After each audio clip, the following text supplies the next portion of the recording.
बिस्मिल्लाहिर्रहमानिर्रहीम। अस्सलाम वालेकुम दोस्तों, क्या हाल है? ठीक है, तबीयत भी ठीक है दोस्तों। इस वीडियो में कुछ शेर नहीं मैं पढ़ रहा। इस वीडियो में मैं सिर्फ आपसे बातें करना चाहता हूँ कुछ। अच्छा दोस्तों, आप मेरी वीडियो को लाइक शेयर सब्सक्राइब क्यों नहीं कर रहे? इसलिए नहीं कर रहे कि मैं कमजोर नहीं हूँ, या इसलिए नहीं कर रहे कि मैं माजूर हूँ। जो मेरे करीबी दोस्त हैं, मेरे साथ होते हैं, अक्सर मैं वीडियो अपनी अकेले ही बनाता हूँ।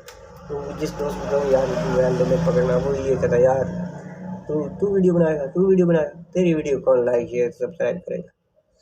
तो बहुत दिल दुखता है उन भाइयों से। मैं यही कहता हूँ कि 5 उंगलियां बराबर नहीं हुआ करती। इस दुनिया में अच्छे लोग भी बहुत हैं। कोई तो अल्लाह के बंदे होंगे जो मेरी वीडियो को लाइक शेयर सब्सक्राइब जरूर करें।